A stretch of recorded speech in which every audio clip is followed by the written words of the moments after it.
What's up, guys, and welcome to another episode of the Powerhouse Mentality Podcast. I'm your host. I am Caitlin Kenna Smith, and on today's episode of the podcast, we're going to go over things that I wish that I knew when I first started my fitness journey, or rather, I want to frame it as a way that if I were to have a conversation with 17-year-old Caitlin, even though really I started my fitness journey when I was like 14 when I started running, but I'm really going to focus on like when I first started like going to the gym and not doing beach body workouts, and when I started like really focusing on weight training.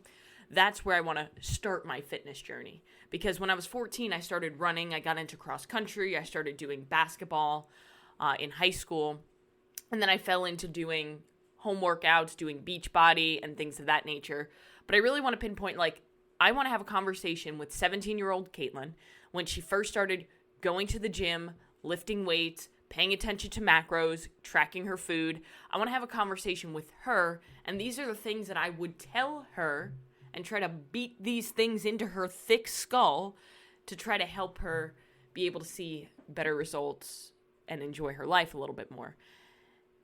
Now, I do want to preference saying that I would never go back in time and change things, and the reason why is because I've learned all of these things that I'm going to share with you through my journey, through the experience of trying and failing and doing the wrong thing for a while and seeing how that impacted my body versus changing things and realizing how big of an impact that made on me both physically and mentally.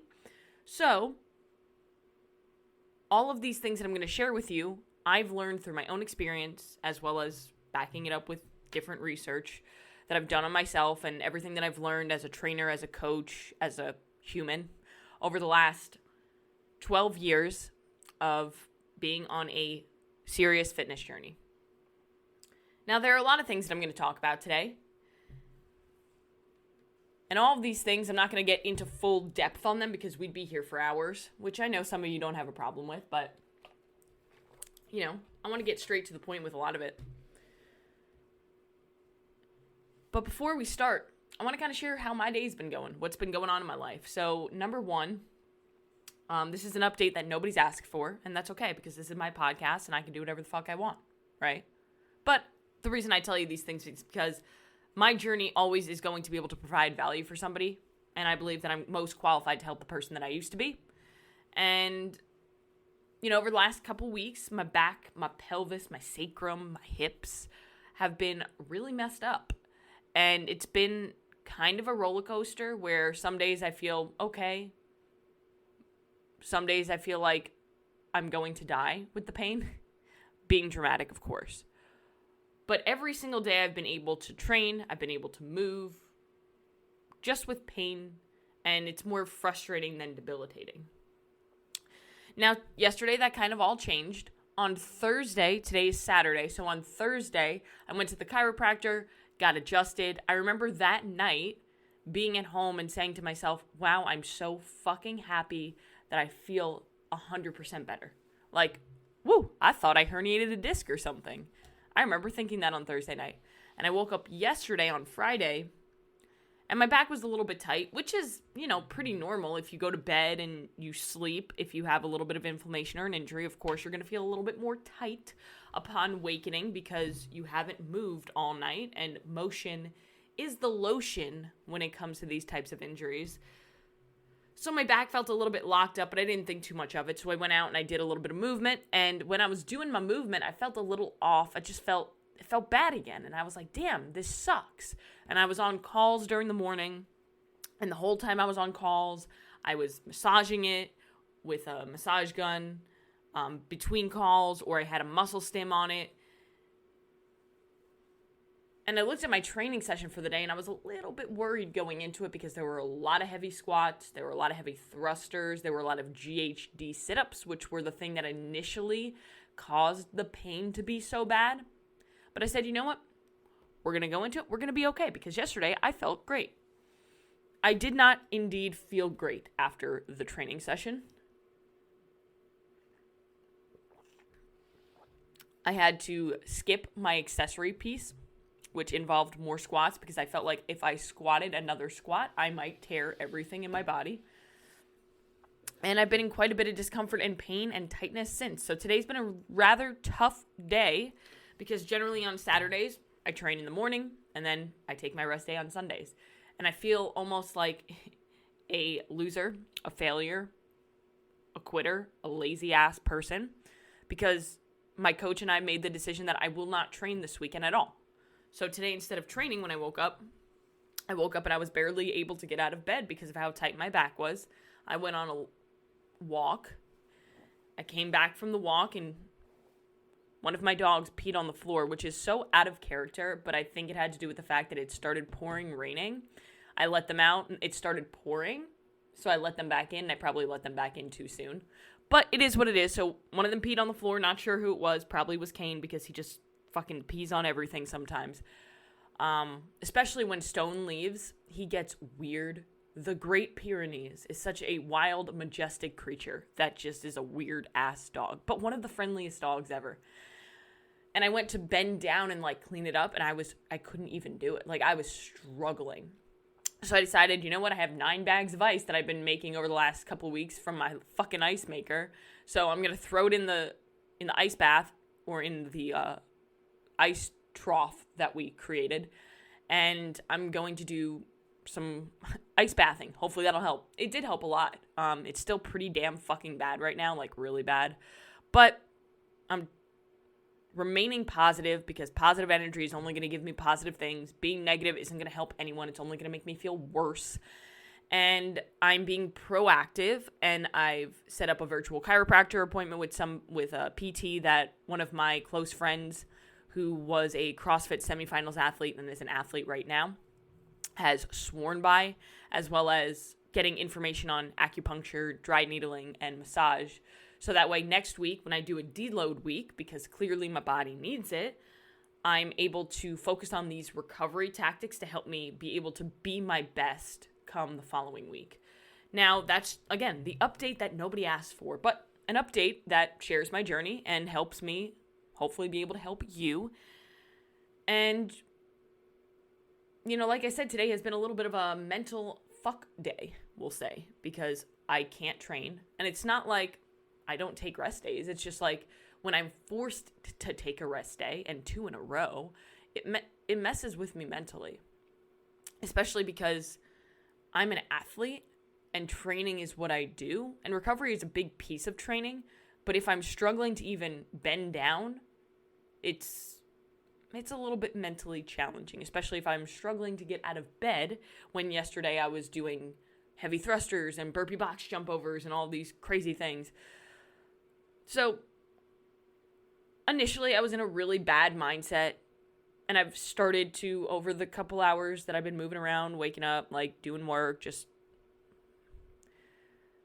doing things, I've tried to become a little bit more focused on the little things. So what I've made myself is, I made a nice breakfast. I had some egg whites with some spinach and some sourdough, and then I made a little bit of protein coffee because that just makes my soul happy.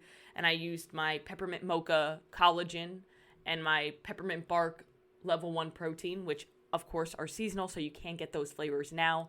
However, I always stock up because there's nothing like a little bit of Christmas spirit in the middle of July to make my soul happy. So I'm sipping on that while I'm talking to you guys.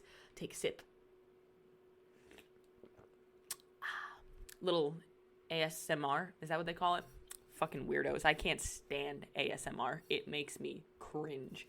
So every time I see it on social media, I have to scroll away from it very quickly before the algorithm thinks that that's what I want to see.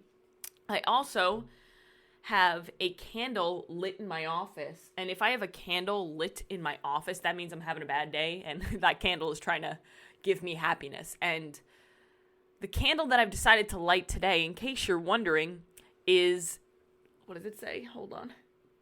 It's a toasted cinnamon sugar candle from Bath & Body Works. So fun fact, whenever Bath & Body Works has a big candle sale, or whenever me and my mom have a fight and she knows that she pissed me off or made me upset in some way, shape, or form, and she's trying to buy my love and affection, she sends me a bunch of Bath & Body Works candles, which is what happened. So we got into a little bit of a fight. Obviously, it's just a mother-daughter type, stupid shit, right? And I got a box last week filled with Bath & Body Works candles. And I was like, well, I guess it's time to apologize and make things right.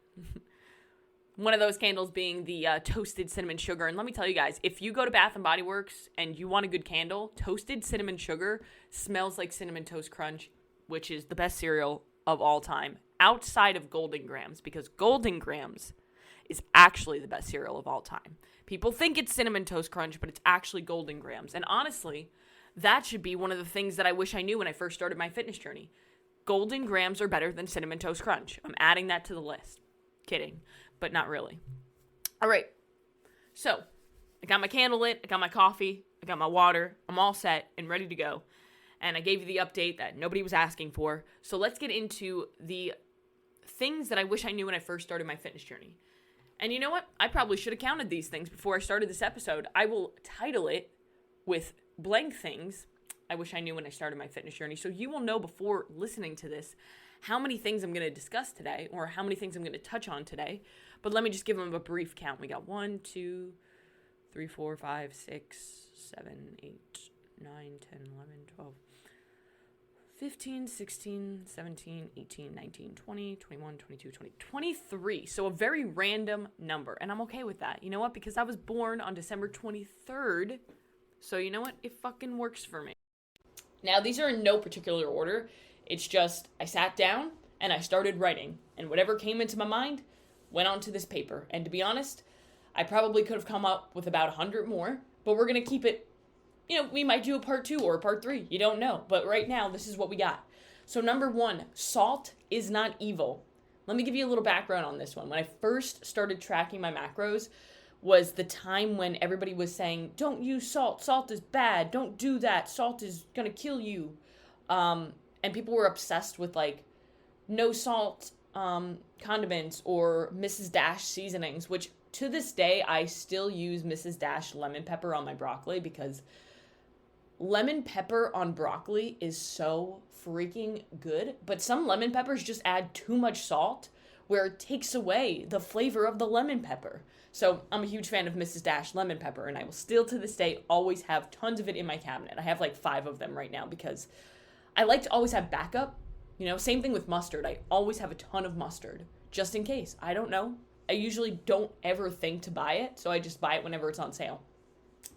But salt isn't evil. In fact, salt is an essential electrolyte or an essential mineral that your body needs for proper nervous system and muscular function. I learned this the hard way. Okay, when I had my eating disorder, one of the things that I like to do was, like I said, cut out all sodium, eat only whole foods, and drink a fuck ton of water, which is a recipe for disaster when it comes to electrolyte balance. And having an electrolyte imbalance is a scary thing. It feels like you have super low blood sugar, you feel like you're going to pass out, you have brain fog, fatigue, cramps, weakness in the muscles, and it can get as serious as you can land yourself in the hospital with a seizure, with coma, with death. It can get that bad. And the mistake that a lot of people make is that they hear that salt causes high blood pressure, when in all reality, that's not true in all individuals.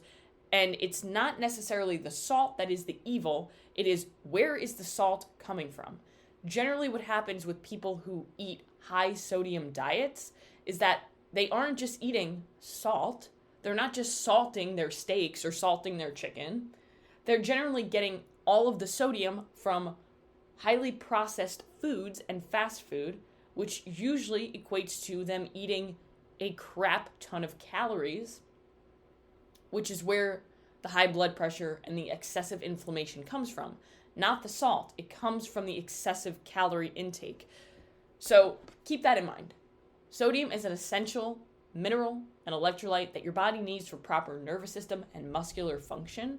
So if you feel like crap, if you're fatigued, if you have headaches constantly, if your sleep is off, and you're somebody who eats a lot of whole nutrient-dense foods, not a lot of processed foods, you're drinking a lot of water, you're working out and sweating, you're very active, and if you're low carb as well, these are huge reasons why you should heavily salt your food.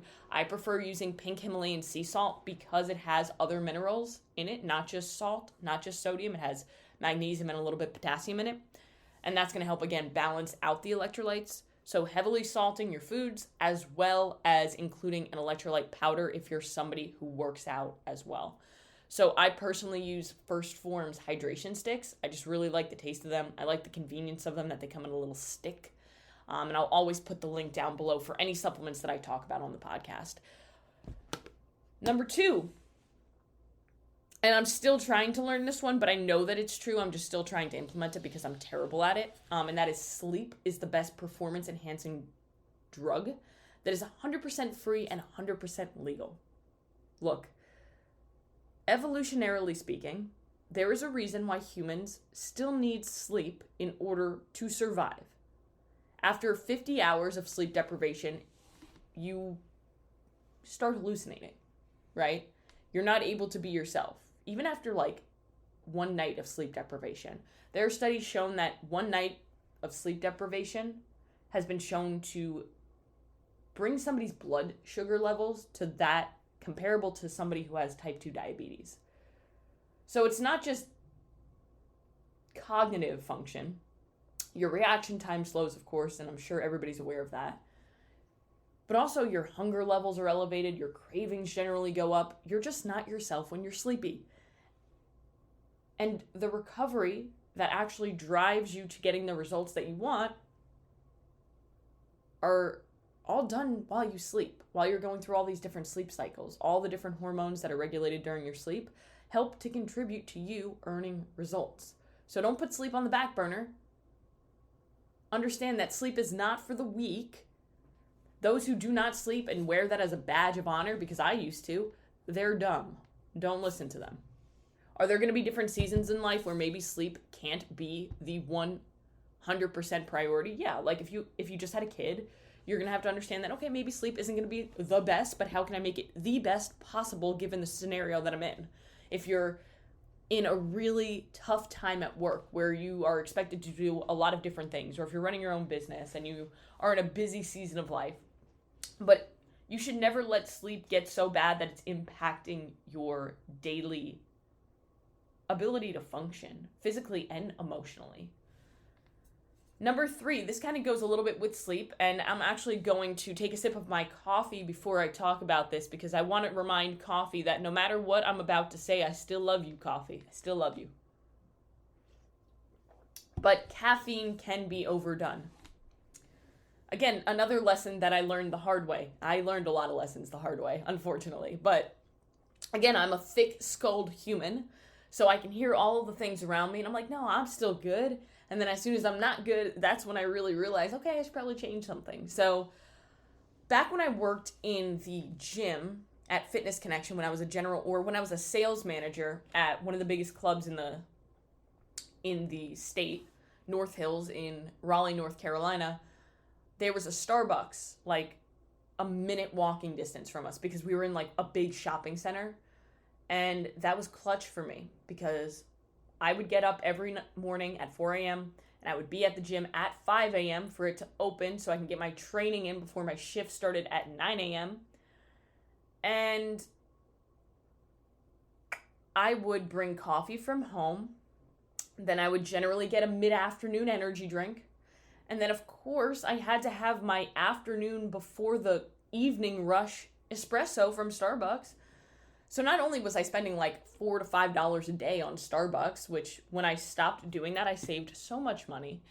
But I was also intaking over 1.5 grams of caffeine every single day. That's how bad it ended up getting because, you know, the coffee in the morning plus the energy drink plus the espresso turned into the coffee in the morning and then maybe another energy drink. We'll throw an extra one because it's a tough day, right? I got to the point where I felt so terrible and I didn't know why. I thought that like, oh, I feel terrible because I need more caffeine. But there's a bell curve to caffeine. Like, you feel good and then all of a sudden you hit that like tolerance and all of a sudden you feel like shit and you go backwards. So when the government shutdown happened, I actually used that as my opportunity to wean off of caffeine. So I completely weaned off of caffeine. it was one of the most excruciating few days of my life because I felt like crap. My head hurt all the time, but I knew that it was going to be for a greater purpose, and I'm so glad that I did it. Because after a few days, my body was like, oh, wow, this is incredible. And then my adrenal glands actually started working the way that they should instead of just relying on caffeine. Now I drink coffee in the morning, and I don't even have a pre-workout that has caffeine in it.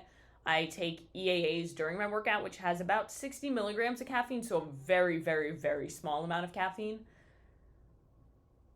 And I've never felt better. You know, I love coffee. I love the taste of coffee. I am somebody who could drink decaf coffee and I would be 100% okay. But I do like the focus that coffee and energy drinks give me.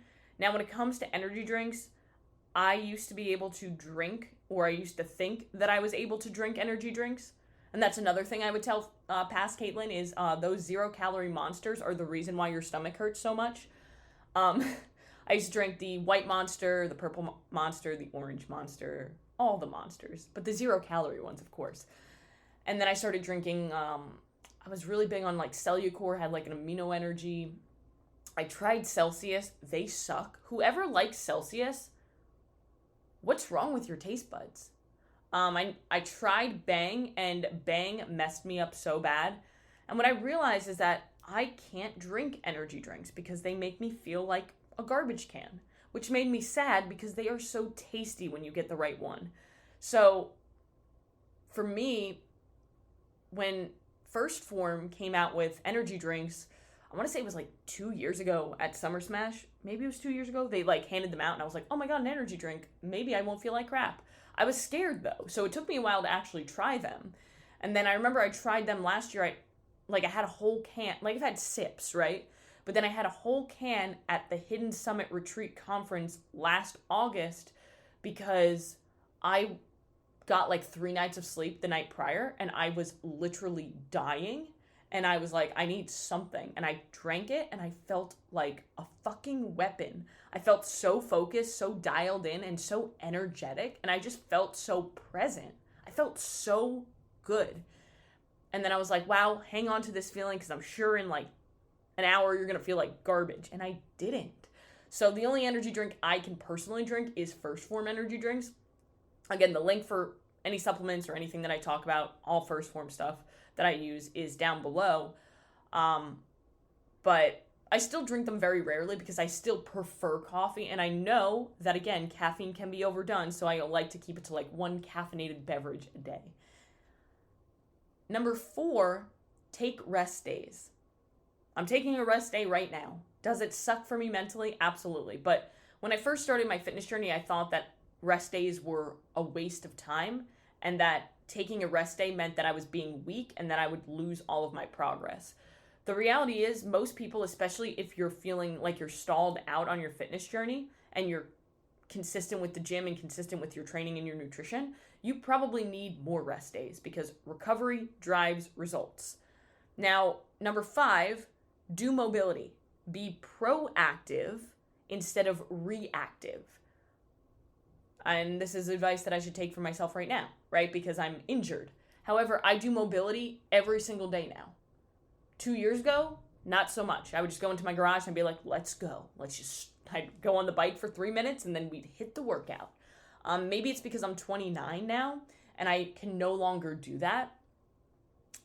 But doing mobility has literally changed my quality of life and my ability to bounce back from my training, to recover faster, to not be as sore, to be able to hit it as hard the next day, but also has reduced the amount of injuries that I've had. Now, right now, I'm dealing with an injury that I used to deal with every 4 to 5 months, but I haven't had it in like a year and a half. So I used to be the person who would be reactive about her injury. So I would be fine. I wouldn't be doing any mobility or stretching or paying any sort of attention to that stuff. And then as soon as I injured myself, that is when I would start becoming the mobility master and do stretching all the time. But then again, as soon as I felt better, I stopped doing it. So my advice to you, especially if you are younger, do mobility even when you're feeling good, because your body will thank you. Number 6, don't listen to everything you hear on the internet. Listen to your body. I'm very passionate about this one because the internet fucked me up. My eating disorder wasn't a product of the internet, or it wasn't caused by the internet. It wasn't caused by social media. However, I always think back and think, if there wasn't social media, would I have fallen into an eating disorder? I think yes, because a lot of my eating disorder did begin a little bit before social media really came out. However, it got way worse when social media became a thing. I know, I'm old, man. I lived before social media. It's crazy. But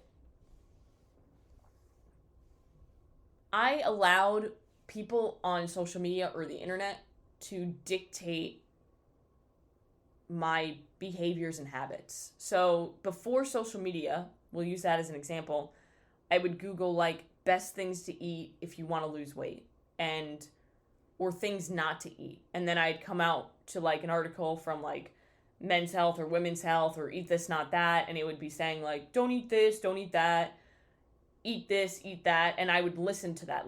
Hey, don't eat beef. Okay, cool. I'm not going to eat red meat. Don't eat eggs. Only eat egg whites. Cool. I'm only going to do that. I don't want the fat, right? Don't eat butter. Don't eat oils. Don't eat all of this. And it would cause me to have a poor relationship with food, where I would be labeling foods as bad. And if I would have them, I would feel guilty, which again is not good, because it ended up leading to me cutting out so many different food groups and cutting out so many foods that have so many different benefits. It wasn't just me cutting out processed foods. It was me cutting out nutrient-dense foods that have value in nutrition.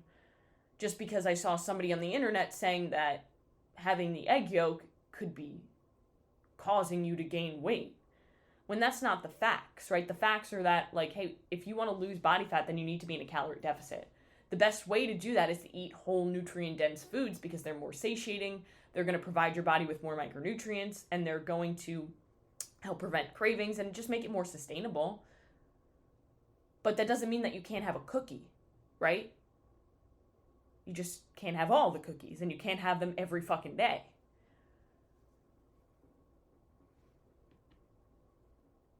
I think it's important to follow a good amount of variety of people on social media so that you can get a lot of different opinions and different thoughts, instead of following this person who clearly has a bias towards a particular diet or a particular approach, and they're clearly trying to sell you something or trying to sell you their program, which there's nothing wrong with that. People need to sell their products and their programs in order to help people. But the problem is when they are pushing an agenda so hard down your throat that they're causing fear that every other approach is incorrect and you could potentially die if you do any other approach, right? There was an instance, and Layne Norton talks about this, where there was a social media person, we'll call her an influencer, a social media influencer who was a vegan, and she was a raw vegan. And she promoted her raw vegan approach very heavily on social media, very fear-mongery of everything else. And this girl ended up dying from nutrient deficiencies caused by her raw vegan diet. She died.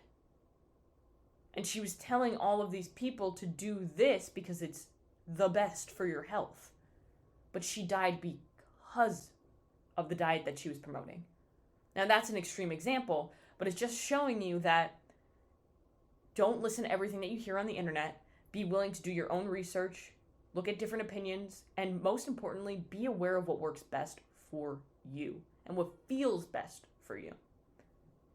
I don't know what number we're on, so I'm just going to list the next one. Better is better. More isn't always better. This comes to your training. All right, I used to be the person who, even 2 years ago before I started working with my current coach, Eric, I would always be adding things, right? If my coach gave me a workout, I'd say, great, that looks good, but I need more, so let me just add more to it. Now, when I started working with Eric, I made a decision that I wouldn't be doing that anymore. One, because his workouts were so challenging that I couldn't do anything else. But two, I wanted to focus more on intent and effort in the training versus just doing more for the sake of doing more. Better is better, more isn't always better. If you're doing a workout where you're 100% intentional and you use intensity, you don't need any more. If you're somebody who's always asking for more when it comes to your training, and you have a good coach who knows how to program properly, that's the key, then I argue that you're not training hard enough with what you're given. So instead of looking for more, why don't you try giving more during what you currently have? Next one, quality of food matters, but so does quantity. If it fits your macros, or IIFYM, flexible dieting, isn't the only way or the best way. Eat more real food. When I first started tracking macros, I was obsessed with the quantity of food and less obsessed with the quality of food. I was still eating a lot of whole nutrient-dense foods because of the reason that I told you guys earlier, where I was cutting out a lot of foods because of the fear-mongering. However, when I started to recover from my eating disorder and really just got into tracking my macros from a healthy mindset, I started becoming obsessed with if it fits your macros. Like, there was a huge movement on social media with if it fits your macros where people were, almost competing to see who can come up with like the best dessert bowls and like who could fit the most Pop-Tarts and cereal and Oreos into their macros. Like, there was an obsession with cereal, Pop-Tarts, and Oreos. There was like a fucking weird obsession with it in the fitness industry, where people would be getting like all these different kinds of Oreos and all these different kinds of Pop-Tarts and all these different kinds of cereals. And I was that person too. I had so many different Oreos in my house, but I would never like eat them, right? I would only have like one at a time or two at a time because I was managing portions, which is 100% healthy. However, it was becoming so obsessive that it wasn't making much sense at that point, where it's like, instead of making it a treat where, if I wanted it, I could have it and I could fit it into my macros very easily, it became let me try to purposely plan my day around having this big dessert bowl every single day and only eating like egg whites and chicken breasts and vegetables throughout the day in order to have this. So there's a time and a place for it, and I think that flexible dieting and if it fits your macros is a beautiful thing because it gives you the ability to be flexible, eat the foods that you love and that you don't want to give up, and go out with your family and go out to dinner and be able to enjoy these different experiences without being guilty or falling off track. But I also think, as with anything, you can become too obsessive with it, and that's where I was. Like, I was going to Target almost every time I got a paycheck. I would go to Target. And I was just a personal trainer, so it's not like I had a big paycheck, right? I was going to Target, and I would be getting, like, the newest Oreos or the newest cereals or the newest Pop-Tarts. And it's crazy because as a kid, I wasn't, like, a huge Pop-Tart kid. But, like, I became so obsessed with it at this point. So I would tell old Caitlin, like, hey, instead of using your paycheck to buy that shit, why don't you use your paycheck and buy, like, a nice steak or, like, some high quality olive oil or some like fucking potatoes, The next one is you can't do this alone. You should ask for help. I tried to do it alone for a really long time and I was just like getting workouts off of social media. And usually I would be doing too much. I was in the gym for like 3 to 4 hours just doing random shit that I would find on social media and I wasn't seeing results. And it wasn't until I actually was like, you know what? I'm going to stop trying to guess when it comes to my macros and when it comes to my fitness and stop coaching myself and start focusing on coaching. I was certified and everything. So I was certified with my personal training and with my nutrition. I was going to school for nutrition. So I knew a lot. But at that time, I needed help on how I can move forward in my journey without the bias of my emotions. Because I don't care how much you know about fitness and nutrition, we all have an emotional bias towards ourselves. So whether that means not pushing ourselves enough or whether that means pushing ourselves too much. So I think it's so important to have a coach and to ask for help so that you can have somebody who has an objective approach, right? Who doesn't have that emotional tie to how you look or the scale or how you feel, so that way you can have somebody who's able to help you 100%. And it feels good to have support, to have somebody to push you and to educate you along the way. Next one, eat red meat. And this is one that I recently started doing again, and I have never been happier. I have never recovered better. I've never felt more energized throughout the day. I'm eating steak on a daily basis. I'm not having like fucking huge ribeye every day, but I'm having like at least an ounce of steak with a meal. Generally what I do is I have, for dinner, I have chicken and steak, so I get a nice little mix. But red meat has so much more to offer when it comes to a nutrient profile compared to chicken breast or compared to chicken thighs. It has more creatine, it has more B vitamins, it has so many different things that your body needs and that generally our body doesn't get from other nutrients that we're taking in. And for a really long time, I didn't eat red meat for over a decade, and the reason was because a doctor once told me that I should cut it out because it's not good for me. And because when he told me that I had a really bad eating disorder, I was like, okay, I'm not going to eat red meat ever. And that's what I did. I didn't eat red meat ever. And then it came to the point where I wanted to start adding it back in, but I was afraid because I have a severe phobia of vomiting. And I was so afraid that like, oh my God, I'm not used to eating red meat. So is my body going to react negatively to it and I'm going to vomit or something? So we started adding it in slowly. Shout out to my coach, Eric, for pushing me to do that. He always posts on social media, eat more red meat. And I mean, the reason why I started doing it is because he wasn't just talking about it, he was doing it as well. And that's why I do what I do for my clients. So eat more red meat, especially if you're a female. Eat more red meat. Don't be afraid of it. Your body needs it and you're going to feel fucking phenomenal doing it. Now, I highly recommend if you're going to do red meat, or, well, you should do red meat. I highly recommend doing grass-fed red meat because it's just going to have a better fatty acid profile when it comes to having more omega-3s because that's going to reduce inflammation. However, if you can't afford it or if you can't get it, you don't have to do grass-fed or organic. You can do the regular. It's fine. You're not going to die. Next one, you don't have to drink black coffee. Now, I like black coffee, but I drink it with almond milk now because black coffee loves to incinerate my stomach lining. However, when I first started my fitness journey is also around the time when I first started drinking coffee. And so I never really got into like drinking my coffee with creamers and stuff. But I thought that I couldn't have like even almond milk in my coffee because I was like, it is going to add too much calories. I don't want to drink my calories, even though almond milk has like 30 calories for a cup and I'm not putting a cup of almond milk in my coffee, so it's like maybe like fucking 5 to 10 calories for like a splash of almond milk. And I would never do it because I'd be so afraid of the calories, which is insane to think about.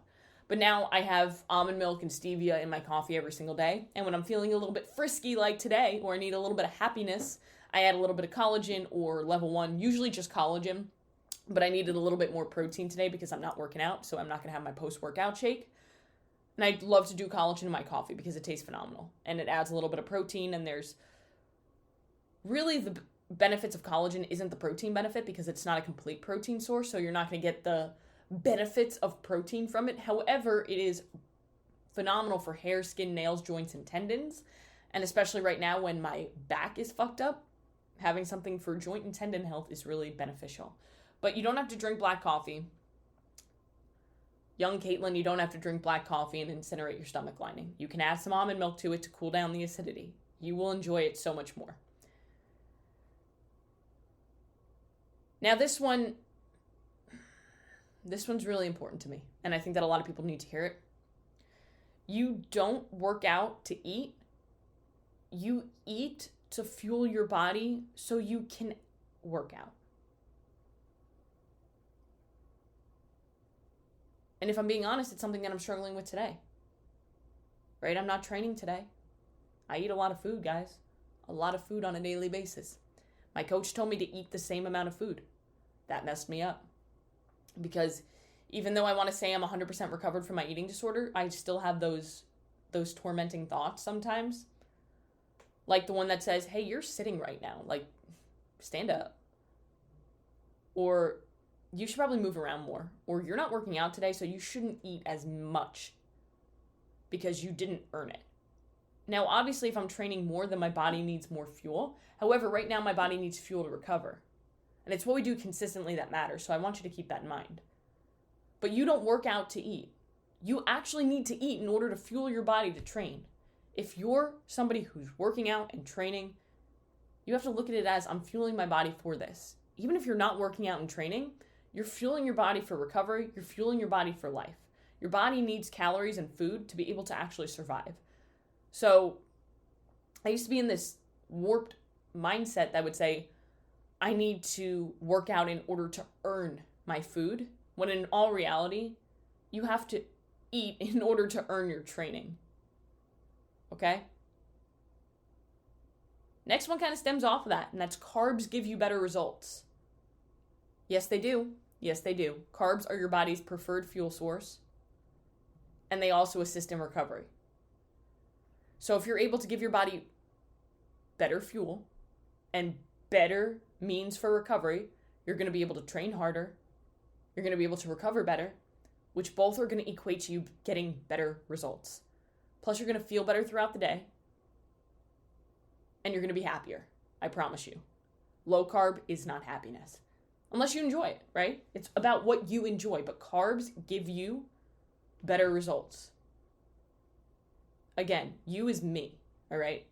If you're somebody who has type 2 diabetes, carbs might not be the best thing to do in high amounts. However, you can manage it. Everybody's going to be different here, but carbs should not be something that is feared. They just need to be managed, and the quality matters. Don't ignore your gut health. Hi, my name is Caitlin, and I ignored my gut health for like 10 years and thought it was fine to be bloated all the time and constipated all of the time, or shitting myself. It would either be one or the other. And I don't talk about my gut issues on here a lot because not a lot of people want to talk about their gut issues. And I don't know if anybody wants to hear about my gut issues, but I'm going to talk about them right now. Crazy things happen to your intestines when you starve yourself. Crazy things. I had an eating disorder for a while, okay? And there was a period of time when I had my eating disorder, I was eating 600 to 800 calories maximum a day.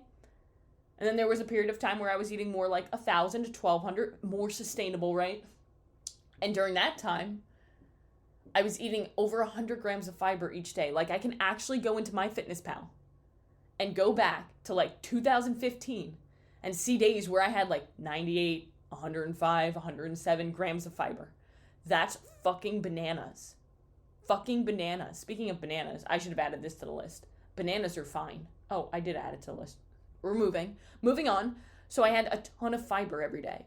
So starving yourself, being extremely stressed all of the time because of the starvation and because of the damage that you're doing to your body, plus eating that much fiber does a number on your gut.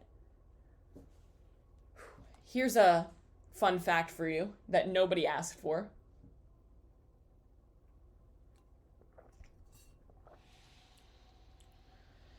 When I was at the peak of my eating disorder,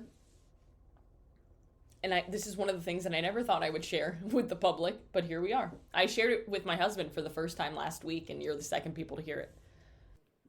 When I was at the peak of my eating disorder and I was a freshman in college, I was 21 years old, and my mom, almost weekly, my mother,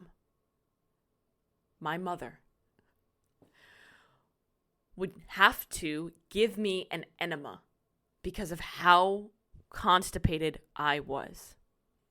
I was literally not pooping. I was not shitting at all. At all. Like, I would go weeks without going to the bathroom, and I was so skinny, but I was so bloated and distended. It looked so terrible. I looked like one of those people who was like super malnourished in a country of starvation, right? Where they're like super thin, but they're super bloated because they have a lot of digestive issues. But for those of you who don't know what an enema is, because I had to explain it to my husband, which was phenomenal. I loved that. An enema is basically, the way I'm going to describe it, because I'm not an expert on enemas, although I should be because I received so many of them. is when you you go to CVS or Walgreens, whatever you got, and you go and you buy an enema, okay? You buy them at the drugstore. You probably buy them at Walmart too, I'm sure. It's like a squeeze bottle, and the regular kind is just like filled with like water, I think, or maybe some like oily thing. And you generally have somebody help you because it's really hard to do it on your own, which is why my mom was doing it.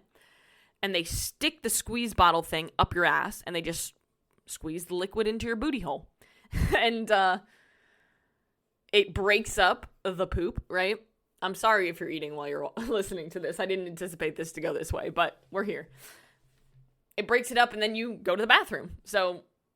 And you go to the bath. It's like it tells you, I think, on the back of the bottle, make sure that like you're going to be home for like a good 4 to 5 hours, because it could just be like, you do it, and then a little bit came out, and then you go into the living room, you start watching TV, and then it's like, oh, fuck, I gotta go now.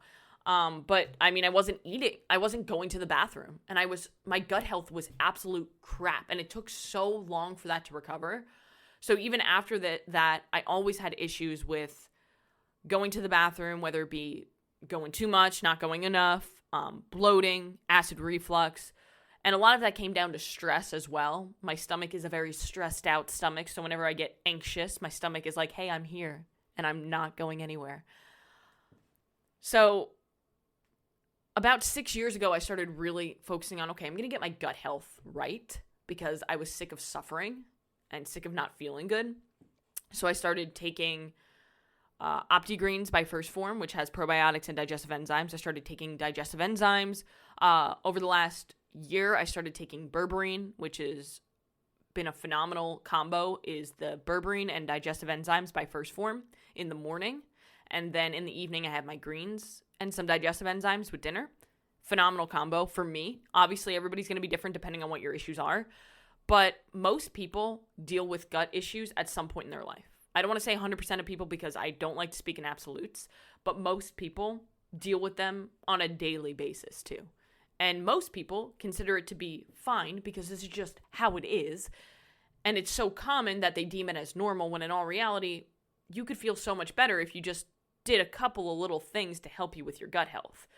Digestive enzymes, probiotics are things that I would recommend to most people. If you have an overgrowth of bacteria or SIBO, I wouldn't recommend doing a probiotic because you're introducing more bacteria to bacteria. So get rid of your SIBO first and then go into that.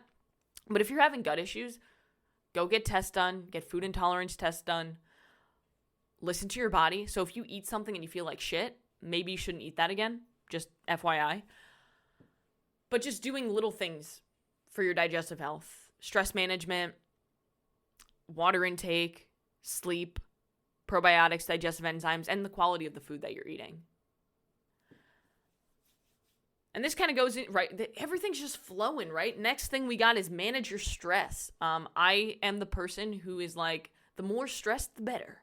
That's how I was for a really long time. Now I'm starting to realize that stress management is a pillar of health. In order for you to see the best results, in order for you to feel your best and be your best, you have to manage stress. We all have a stress bucket. All of us have a stress bucket. And that stress bucket's going to get filled up. But we need to actively be pulling out of that stress bucket to empty it and make room for more. But if we don't empty it, then eventually the stress bucket overflows, and that's when disease, inflammation, and all those wonderful symptoms that we love so much occur.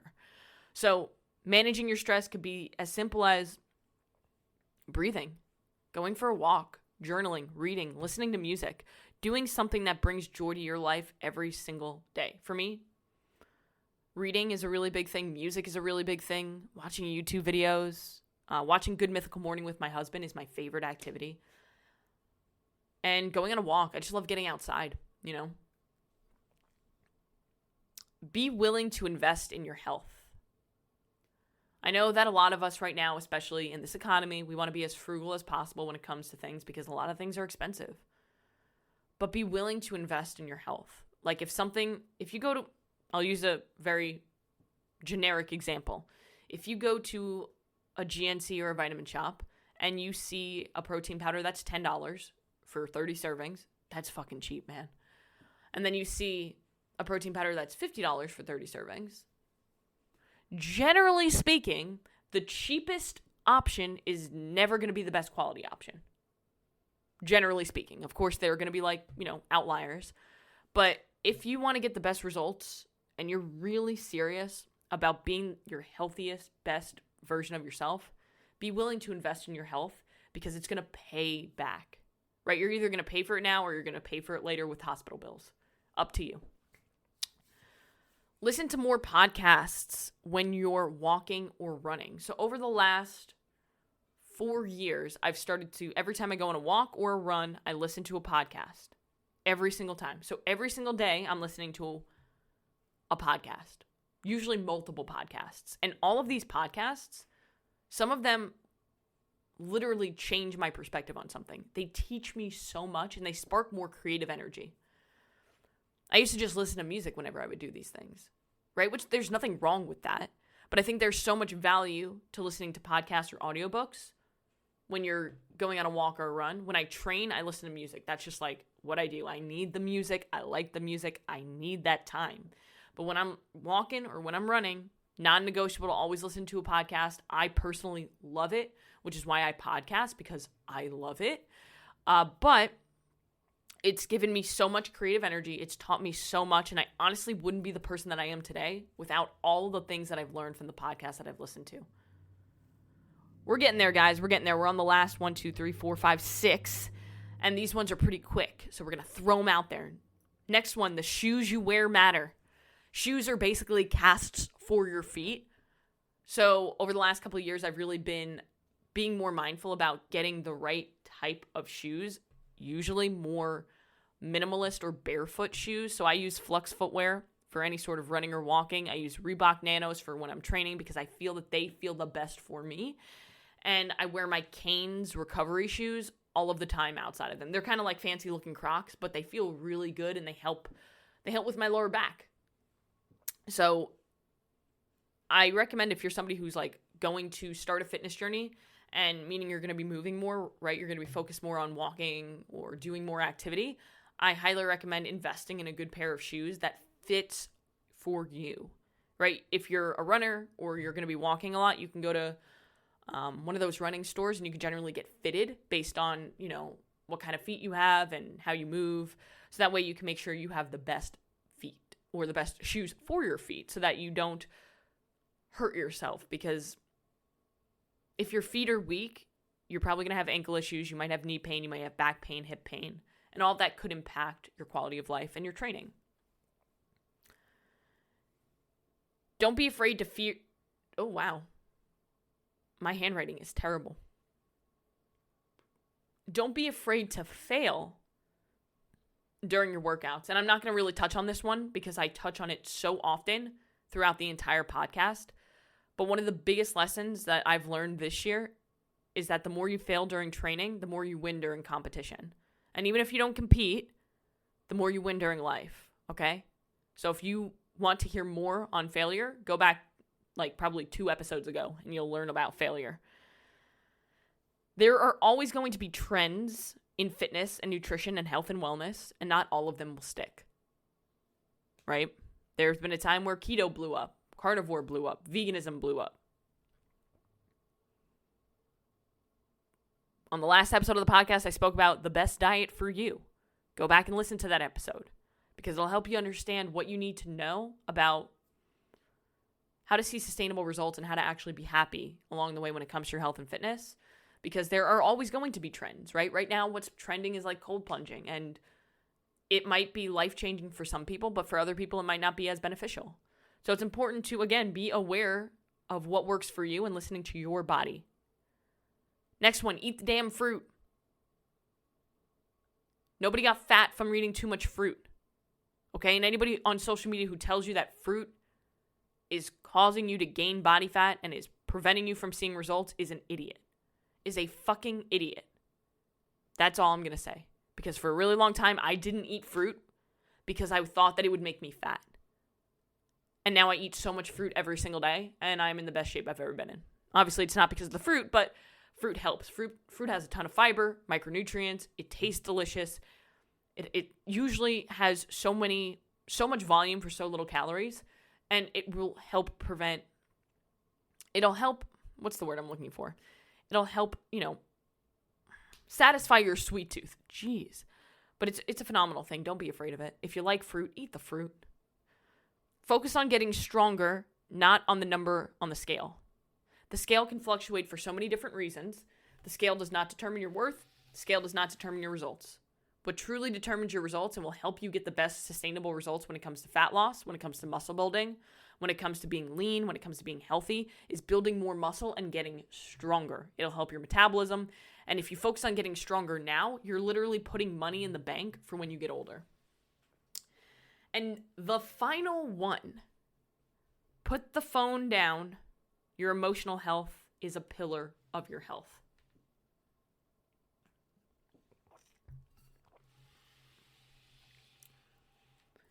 I feel the best generally when I don't have my phone attached to my face at all times. Like, my phone is across the room right now, and I'm so happy. I heard it vibrating earlier, though. That was annoying. A lot of us, we almost just scroll on our phone, mindlessly, right? I just put up a post on Instagram where I said, hey, you, stop death scrolling on Instagram and start getting up and doing the things that you said you were going to do. You said that you were going to watch your last reel, but that was 15 minutes ago. Get up. We do that all the time. And how much is that impacting your relationships? How many of you sit across from your partner on the couch and both of you are scrolling on social media instead of having a conversation with yourselves? Me and Stone are guilty of it sometimes, but we had a conversation last week where you said, you know what, we're going to make sure we don't do that as much. And whenever we don't do that, we have better, deeper conversations and we connect more. Put the phone down. Start living in reality and enjoying the life that you have, because emotional health, which is impacted by social media, is a pillar of your health. Wow, another hour-long solo episode. You know what, guys? I'm loving these. If you love these episodes, please share them. Give me a little bit of feedback. I'd love to hear from you guys. But I hope that these were helpful. If not, fuck me. If they were, go share it with somebody and do one thing that's going to take you one step closer to where you want to be.